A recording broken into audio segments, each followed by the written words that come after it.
देश भर के तमाम लोग कोरोना के ओमिक्रॉन वेरिएंट का नाम जहां जहां सुनते हैं वहां पर जीनोम सीक्वेंसिंग का नाम भी सुनते हैं, लेकिन ये नहीं समझ पा रहे हैं कि जीनोम सीक्वेंसिंग ऐसा क्या है। जीनोम सीक्वेंसिंग एक तरीके के टेस्ट करने का, एक बेहद एडवांस लेवल के टेस्ट करने का तरीका होता है। ये होता क्या है आपको इस वीडियो में हम बताते हैं। नमस्कार, मेरा नाम तुषार कौशिक है।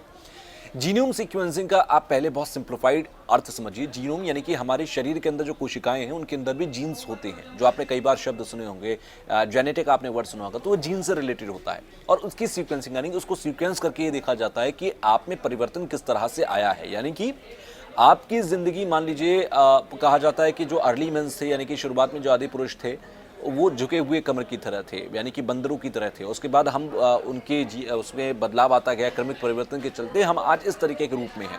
तो जीन्स में हमारे परिवर्तन होता गया। तो इसी तरीके से वायरस के अंदर भी जीन्स होते हैं, और वो जो जीन्स होते हैं उनमें बदलाव होता है। जो बदलाव होता है उसके अलग अलग लक्षण होते हैं, और वही आने वाले समय में वेरिएंट या म्यूटेशंस बनते हैं।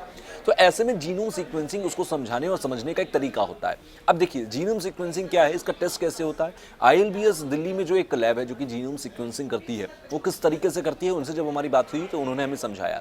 उनका ये कहने का ये लगभग 4 चरणों में होता है। पहला कि आप जिसका जीनोम सीक्वेंसिंग कर रहे हैं, यानी कि जिस वायरस, कोरोना वायरस का आप कर रहे हैं, तो कोरोना वायरस का पहले आपको RNA अलग करना होगा। RNA उसकी एक प्रॉपर्टी है, उसको आप अलग करते हैं।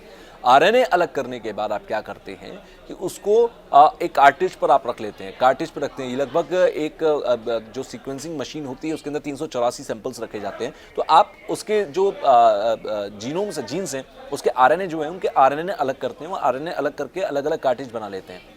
उसके बाद उसे आप तीसरे चरण में सीक्वेंसिंग मशीन के अंदर रखते हैं। और सीक्वेंसिंग मशीन क्या करती है कि उनका सीक्वेंस बनाती है, सारा डेटा स्टोर करती है, और ये तय करती है कि 384 जितने भी सैंपल्स आपने रखे हैं उनका सीक्वेंस क्या है।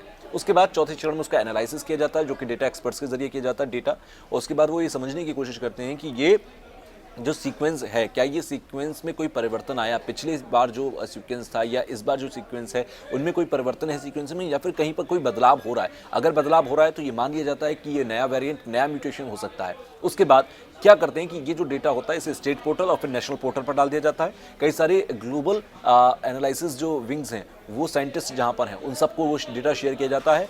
देश भर के, दुनिया भर के वायरोलॉजिस्ट उस पर रिसर्च करते हैं, और उसके बाद ये समझते हैं कि क्या इसमें कोई परिवर्तन है। तो ये जीनोम सीक्वेंसिंग का पूरा एक तरीका है। जब तक आपकी जीनोम सीक्वेंसिंग नहीं होगी तब तक आप ये नहीं पता कर सकते कि जो वायरस आपको लगा है वो किस तरीके का वेरिएंट है। यानी कि कोरोना वायरस से आप संक्रमित तो हो सकते हैं, ये तो आपको पता लग जाएगा किसी भी टेस्ट रिपोर्ट में।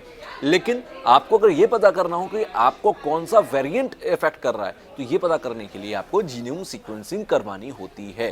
तो ये एक पूरा तरीका होता है जीनोम सीक्वेंसिंग। उम्मीद करता हूं कि आप समझ पाए होंगे इस वीडियो के जरिए कि जीनोम सीक्वेंसिंग आखिर क्या है। वीडियो पसंद आए तो लाइक कीजिए, कमेंट कीजिए, शेयर कीजिए, और सब्सक्राइब करना तो भूलिएगा मत।